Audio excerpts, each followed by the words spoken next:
This is the latest challenger to take on Apple's super popular AirPods line, the Zendure ZenPods.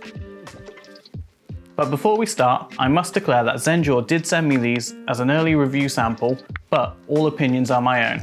So, let's find out more about them.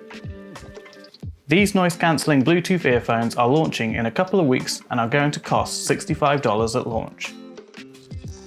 Visually, they look great. You can definitely see an AirPod Pro inspired look.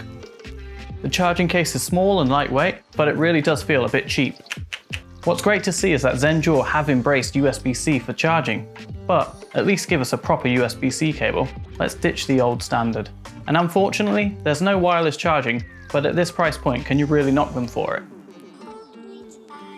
Now everybody knows the best thing about AirPods is how seamless they work with all Apple devices. You pop the lid, stick them in your ear, and you're good to go.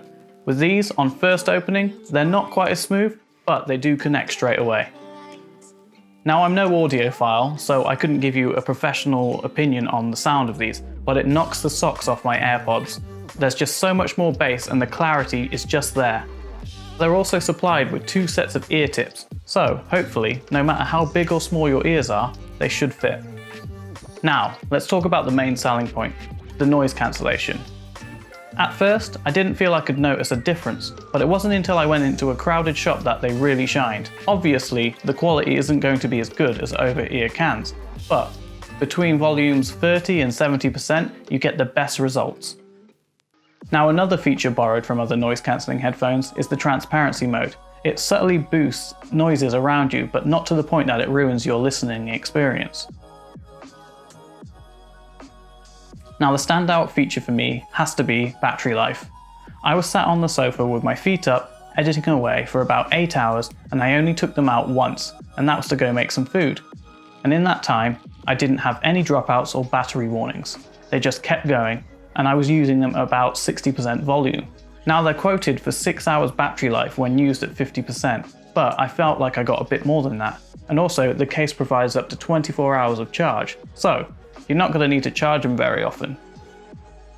Now, if you've used Apple AirPods, you know they're absolute garbage for gestures. These aren't much better, but they do improve in some ways. Tap either side to start or stop. Double tap the left once to start again. Double tap immediately after and you'll go back 1 track. Double tap the right and you'll go forward a track. And if you triple tap, you'll activate Siri or Google Assistant. The microphones in the ZenPods have environmental noise cancellation. But from my tests, I called my girlfriend with the TV on at a medium volume, and she said she could make out the TV characters more than she could me. Now the feature is supposed to drown out background noise like that, but on my tests, I found that it wasn't working as intended. This could possibly be fixed with a firmware update further down the line. So now I've talked about the good stuff, it's time to talk about a few things I dislike. And, fortunately, there's only 3 things I dislike. The first is this blue dot that flashes on the earpieces. I don't want to look like a strobe light when I'm walking about listening to my music, especially at night, so I wish there was a way to turn this off, or they should have put it on the inside, to be honest. The next is the lack of an app. There's no way to adjust the EQ, parameters, noise cancelling, anything like that, so an app would be a nice welcome addition. And finally, my biggest gripe with the ZenPods, which could put off a lot of buyers, is the fact that you can only pair it to one device at one time, and unpairing and repairing to another device is a pain in the backside. To repair it to another device, you've got to take it out the case, pop it in your ear, hold down for 10 seconds, wait until it says power off, pop them back in the case, pull them out, and it will then say, now pairing. This is where you can pair it to a new device, and it's such a long drawn out process which can take anywhere from 15 to 20 seconds. It should be a lot easier. I feel they should have maybe a pairing button on the case itself to make this a lot easier like they do on the original AirPods. Now, can I actually recommend them to you? At $65 at an early bird price, they're an absolute steal. The sound quality, battery life and noise cancellation is really good.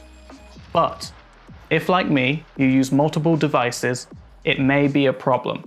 So you have to weigh up the pros and cons of going through the whole pairing system. I'm hoping they improve them in the future to multi-device support, but until then, it's up to you, but I'll definitely be using these over my AirPods for the foreseeable future. So thanks for watching, and thank you Zendure for sending these out to me. I'll see you in the next one.